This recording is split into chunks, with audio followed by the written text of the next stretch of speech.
Hey everybody, welcome back. So, as requested, we're going to take a little break from the progression today, and we're going to slow things down with a little bit of a base tour.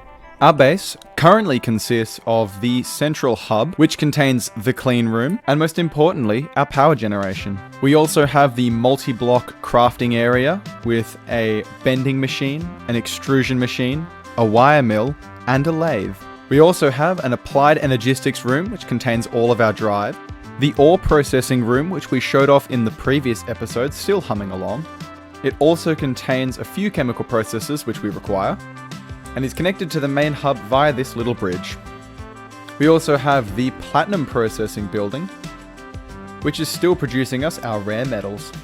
Down the path from platinum, we have our benzene production building, which we redid in the last episode as well to upgrade to 2 pyrolyze ovens running at IV, the greenhouse running at IV, and a distillation tower to produce the benzene. We also have our plastic and drilling fluid facility just next to the oil and fluid building. Inside this little building is where we make drilling fluid and styrene butadiene rubber. On top of that is epoxy resin, and inside the building is where we produce all of our organic distillation products as well as oil products. We also store bulk fluids in tier 1 super tanks to be upgraded soon. And finally, our autocrafting building. Inside this building we have passive processes such as our tiers 1 to 4 or LV to EV material production.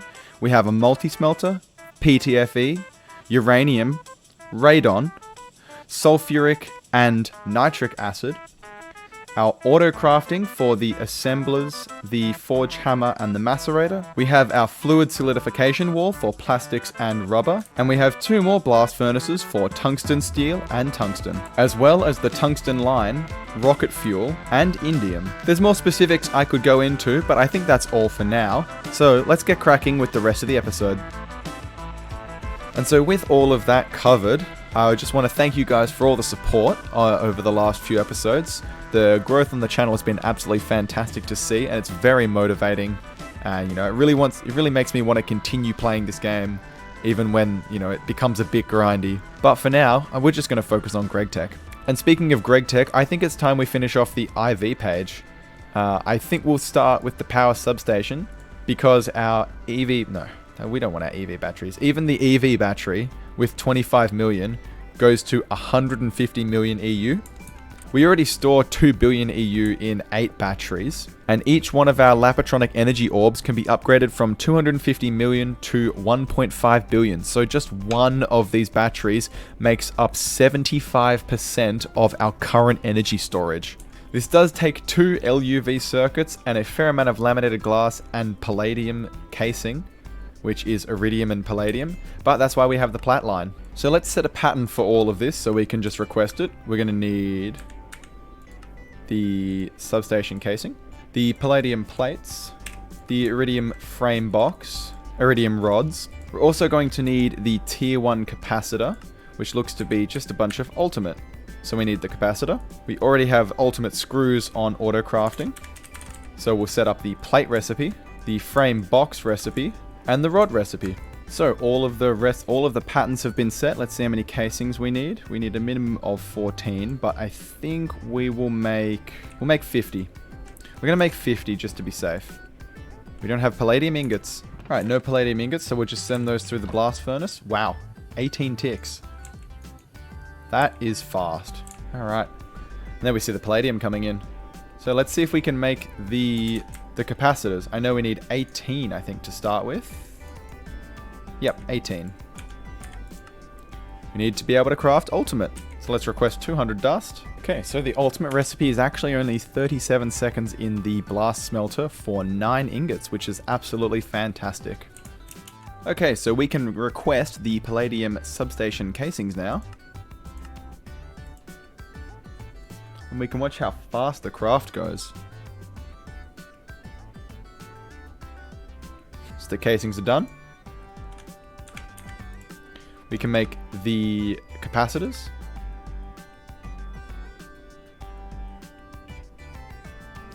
That is so ridiculously fast. Should be worried that that's not actually finishing.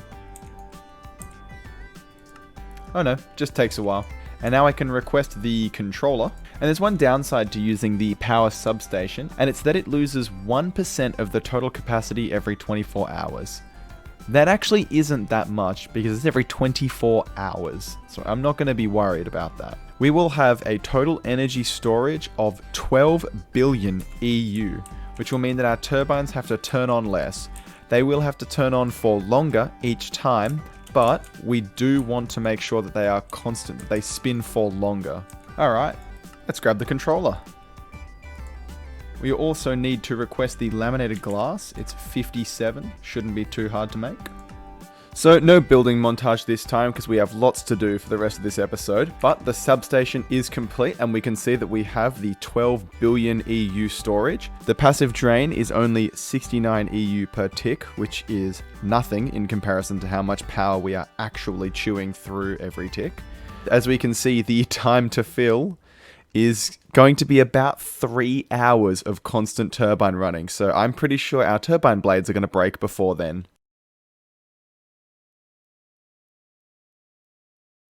And now we've got the information on our monitor like we did with our regular battery. So we can see that now with only 42,000 EU per tick draining, we have 147-ish minutes to go before it's full. But we will be stopping at 10 billion EU per tick, I believe. I think I set it to 80%.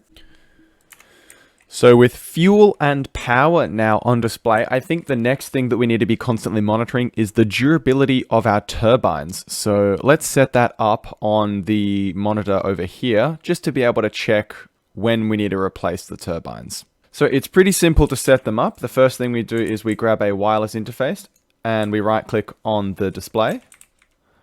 And then we just place it as a cover on the controller. Then we go into the monitor, we can press the top tab, click our wireless interface here, find the proxy mode, add in the proxy plugin, and we can just configure this to look at the rotor holder there if we wanted to. But I think what we'll do is we'll leave it on this screen here. That is actually unreadable. God damn it.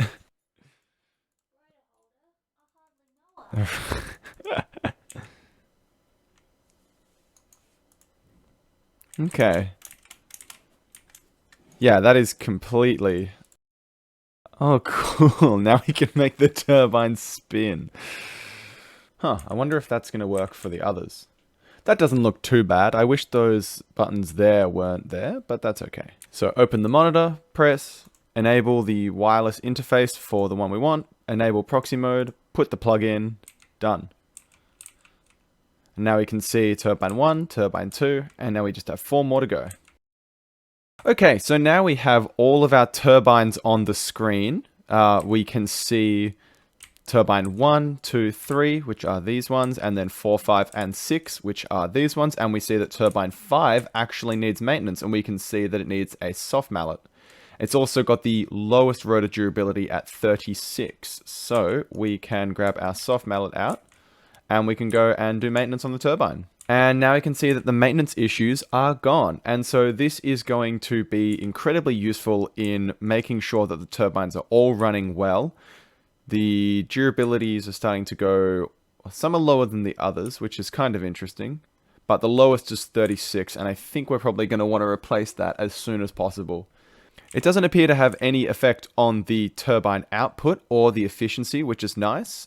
But these are going to be running pretty much flat chat anytime that the power substation drops down, and make sure that we never encounter too many maintenance issues, especially with our substation as well. So with the monitors now well configured to make sure that we can keep an eye on everything, I think it's time that we talk about what we're going to be doing for this episode. And the next upgrade that we want to have a look at is probably going to be upgrading, and it's written somewhere here. Here. We want to be upgrading our large turbines again to make sure that they output even more power, because this 3-hour filling time just isn't going to work. So we're going to need to make rhodium plated palladium and the LUV machine casing. And if we take a look at the recipe here, this is PTFE, we have that. We can make rhodium plated palladium, but we actually can't coat LUV cables yet, because they need polyphenylene sulfide. So the first thing we're going to be making this episode is the polyphenylene sulfide, which is pretty simple. It's dichlorobenzene and sodium sulfide. You'll never guess how to make sodium sulfide. Sodium and sulfur. Crazy, right?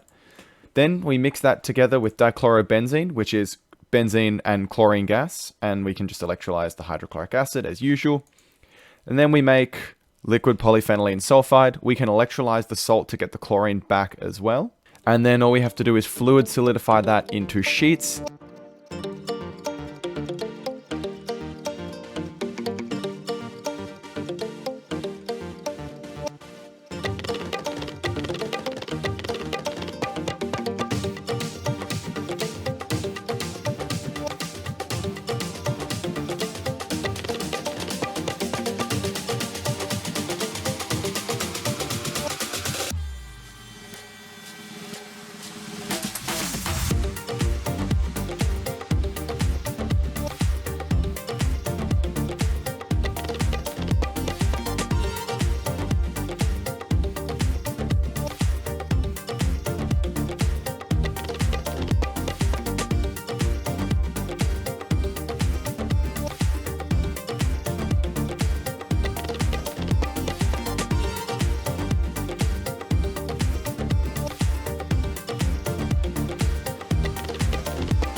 So as you saw through that montage, we are not actually just making polyphenylene sulfide now. We are also going to make PBI and silicon rubber in preparation for the assembly line. A lot of the components here will require silicon rubber, soldering alloy, lubricant. We're going to be making it so that we don't have to worry about them. And the PBI is going to be for the advanced SMD components, so we can make our crystal circuits as quickly as possible. As well as the advanced components can also be used in the lower tier circuits to cheapen up the recipe. So these take 8 capacitors and transistors, where if you use the advanced version, it's 2. Just a little bit cheaper, but mostly it means it requires less crafting, so we can speed up the process. But I think for now, let's get to building the chemical reactors.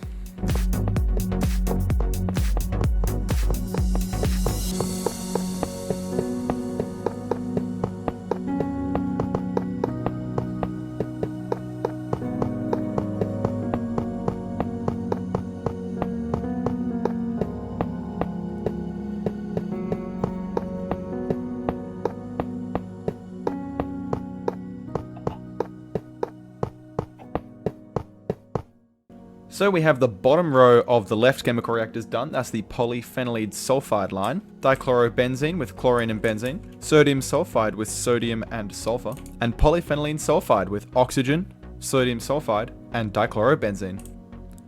So we have the second chemical checked off the list. We are making silicon rubber. This is a pretty simple rubber.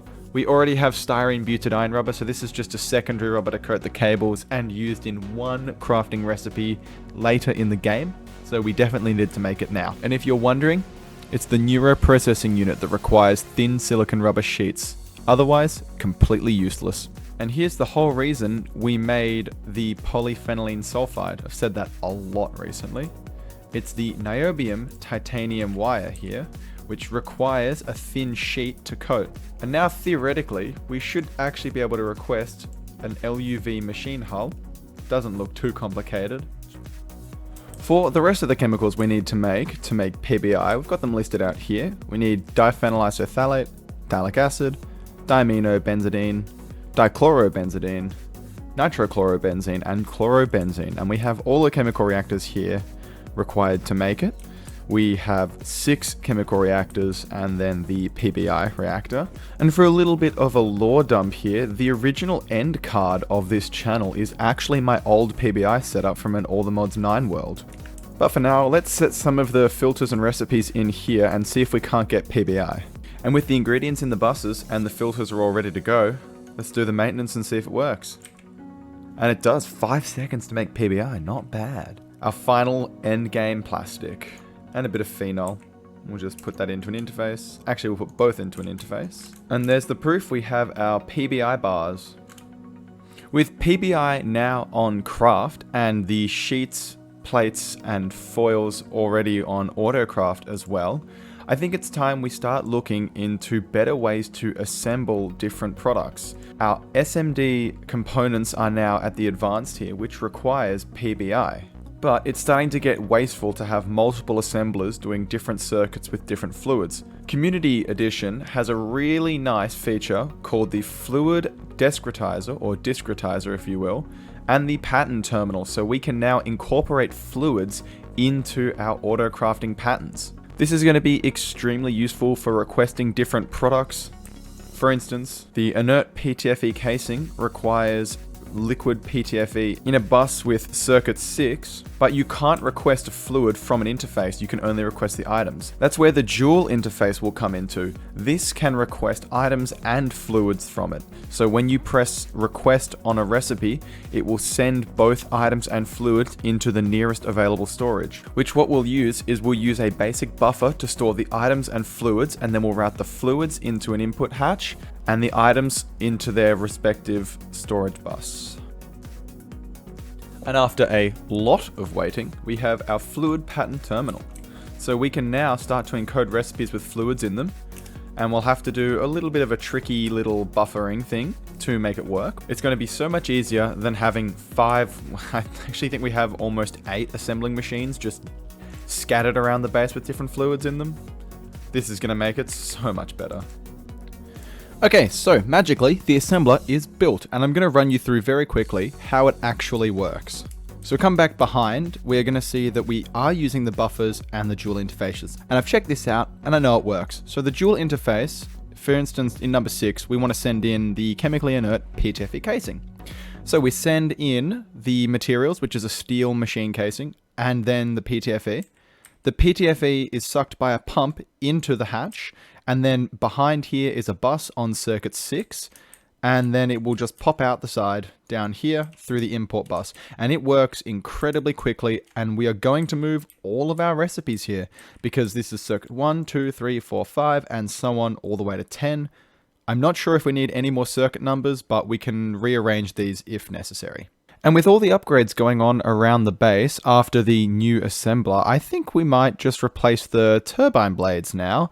These are getting pretty low on durability. This one's down at 24%, and I really don't want to find out what happens when they break. The power draw's been going down quite significantly recently as we've gone through most of our ore processing, and the buffers for the passive setups have been filled. But I think we still want to charge faster than 3 hours. And I also think we can make the LUV rotor holders shortly, so let's have a look at that. Right, well, we've set the patterns. Let's see if we can request 6.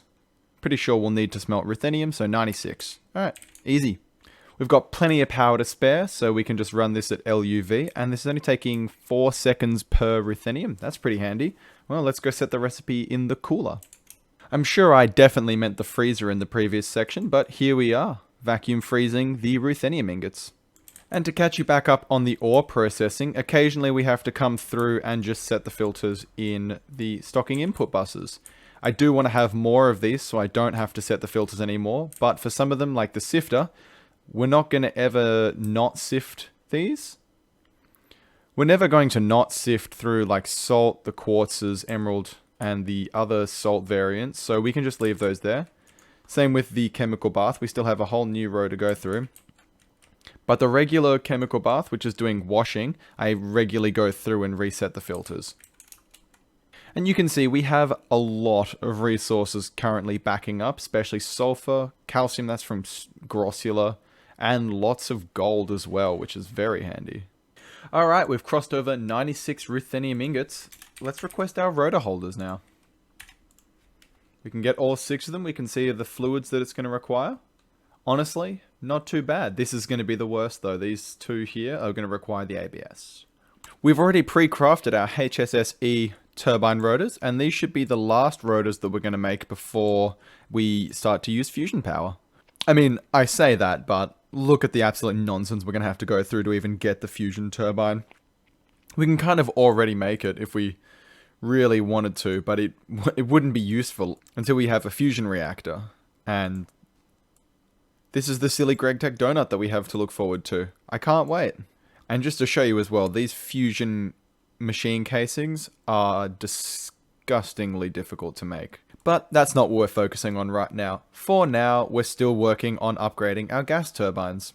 LUV rotor holder and the HSSE turbine.